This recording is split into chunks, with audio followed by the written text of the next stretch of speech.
Recording in progress.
You light the shamash, and then you take that candle out and you light the others. So anyway, so that is about the menorah. The other thing about the shamash is that it sits higher than the other candles. Okay, so the ones for the days are lower and the shamash is higher. So this is accurate. A lot of times you'll see candelabras that only have 6 or 7, I should say. This one has 9 spots for candles, and a lot of times you'll see candelabras that have just the 3 on each side, and so that is not a Hanukkah or a menorah. So just so that you know, if you're looking for Hanukkah stamps, you want to make sure you have that. And then we've got the dreidel and a Jewish star and some Hanukkah gelt, which is the money that is used when playing dreidel. So that's a little bit of history about Hanukkah for you, but let's make a card. So since we've had that stamp set, I've played with a few things, and I'm going to link to my post from last year, which has some more information about Hanukkah and also an interview with my rabbi. And we talked about sending cards for Hanukkah, etc. So I will link to that in the comments below each of these videos. But this is my card for this year that I'm going to be making, and it uses a few different elements, and I'm going to talk about that. So we're going to start with a Night of Navy card base folded in half. It's going to be landscape, and of course first I like to put my white on the inside. When it comes time to actually send these out to my family and Jewish friends, I will probably put stamp on the inside, sending love and light. I love that message. It could also go on the front of a card, but I'm going to include it on the inside.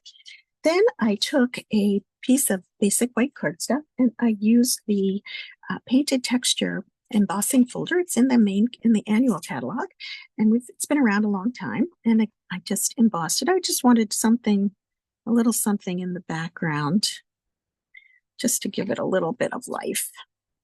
And this card was merged with a couple of cards that I had seen done by fellow demonstrators.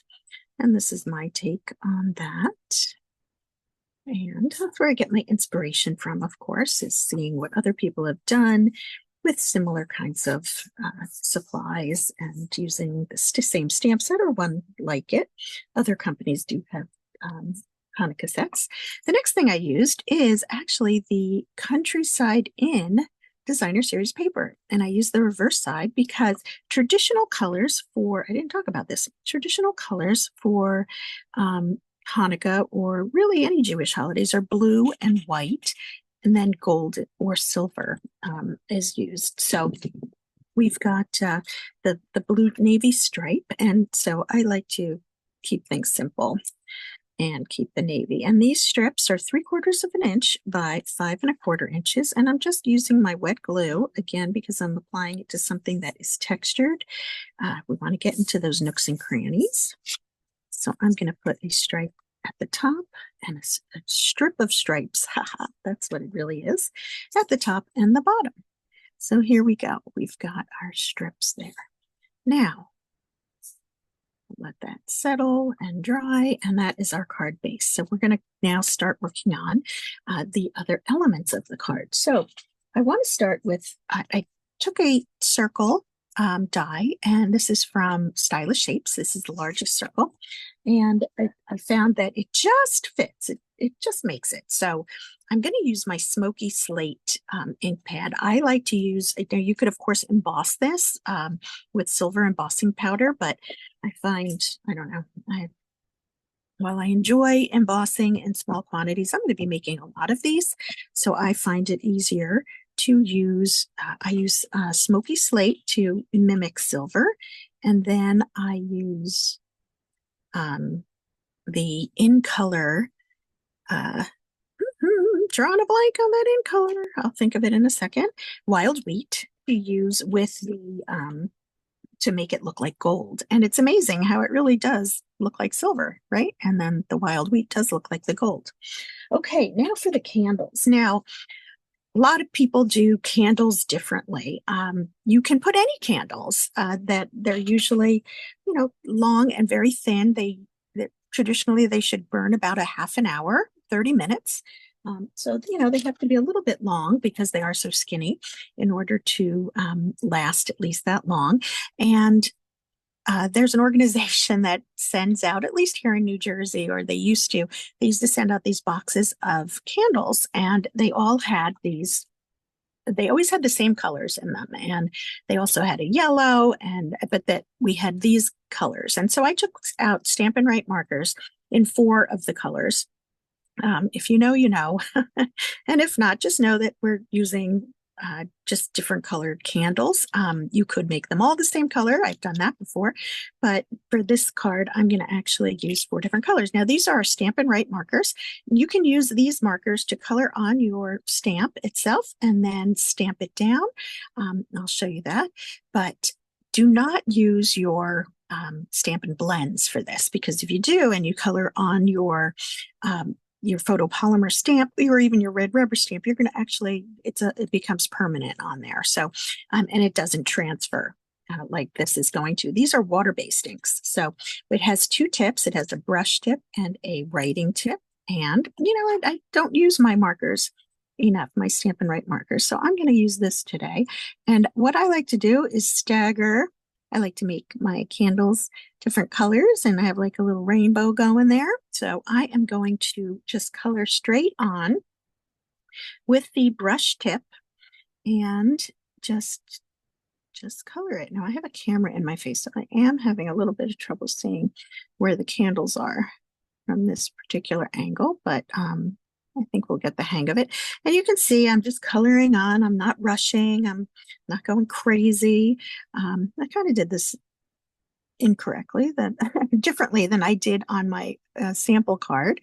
I don't know why, but I started with the red, and then I was going to go in an order, but this time I'm coloring them in the same position on each side of the shamish, which is that center candle, remember? All right, so now I've got my candles colored, and you're saying, oh my goodness, it's probably dry by now, right? And it might be, but what we're going to do is huff on it, and I'm going to just show you how I'm going to huff by changing my view so you can see me. And that's not right. Here we go. So now we can see that I'm going to hold it up to my mouth and I'm going to huff like this. Instead, I'm not going to blow on it because if you blow on it, you're going to be drying that ink. So we're going to huff on it like this. Some people say Darth Vadering it. So let's go ahead. Now that I've huffed on it, I've reactivated the ink. Because remember, this is water-based ink, and I'm just going to press it down. And voila, there is my ink color. Now you can see I caught a little bit. I wasn't very careful, but again, I couldn't really see what I was doing. But now we've got our candles in all different colors, and they look so pretty. And then, of course, we have to put our flames on top. Now, the only time that a menorah looks like this with all the candles in and all the candles lit is the 8th night of Hanukkah, but that's okay, because that's when it looks the most beautiful and it gives off the most light. So we're going to make it the 8th night of Hanukkah. And there we go. We've got our candles on top. Again, I probably would put my lights a little bit higher so that you could see them. Let me show you on my original. See how I just had a little bit of space? And that's just so that you can kind of tell the difference. This is a little close, but I'm going to go with it rather than doing it again. I'm going to be making a lot of these. So I'm going to, by the end, I'm sure I'll have it down. So anyway, so there's our menorah all colored in. And then I took a circle that was larger than this circle from Stylish Shapes. And this one is from Spotlight on Nature. The one thing I want to note when you're using this particular and several of the different dies from Spotlight on Nature, you're going to notice when you cut it out, it cuts out beautifully. Look at that. I mean, every single hole is out, but that's because they're all stuck in here. So I am not looking forward to doing this, because before you go and you punch, you die cut the next one, you want to make sure that you poke out all these little dots. So that is a little bit of a challenge with this die set, but the effect is really worth it. So I plan to die cut them while watching TV. So anyway, so I've got my die, and I'm going to just use regular adhesive to apply the menorah circle onto the center. And look at that. Look how it fits so nicely. I can see I actually did get one spot that stuck, so I can just poke it out with my finger. See that? It came right out. Okay, so now I'm going to add this to my card, and I'm going to use dimensionals for this. I'm going to use, let's use 4, so it sits nice and high. Looks pretty. So we've got our menorah on here. And this is going to make a nice card for anyone who celebrates Hanukkah. So, as we discussed, you can choose to have Happy Hanukkah, as I have here, or you can use the Happy Hanukkah, which with the H. And sometimes, to be honest, I go back and forth. I chose to stamp it on a rectangle. This is one of the stitched rectangles that can be found in the online store. And I placed, these are 2 separate stamps, and I lined them up the way I wanted them onto the same block so I could stamp it at once. You could stamp them separately, and you can also stamp them in different colors. So you could use the marker like we just did, the marker technique. But the key is you want your happy to be straight, and the rest of it will fall into place. So there we go, Happy Hanukkah. And that fits nicely. It doesn't overwhelm the card too much. Let's go ahead and put that on with some dimensionals as well. I'm actually only going to put dimensionals over on the side over here. And then I can just put some regular adhesive here so that we don't have too much lift at that one point. And I'm going to overlap here so that this whole card just falls together and flows nicely. Now, just a little bit more, we're going to add these druzy embellishments. These very glittery druzy embellishments are really pretty. They are great for Christmas, which we know we've been using them a lot, but they also will work for Hanukkah because you can, as I said, traditional colors, silver and gold. So that would work as well. And so I'm using the silver since my menorah is silver. And I'm just picking it up and making a visual triangle with that. And there we have our Hanukkah card. So hopefully this gave you some insight into Hanukkah.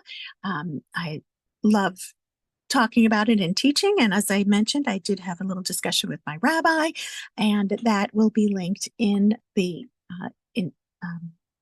the comments section of these videos. And if you have any questions, I'd be happy to answer them. But thank you very much, and we will see you the next time. Thanks.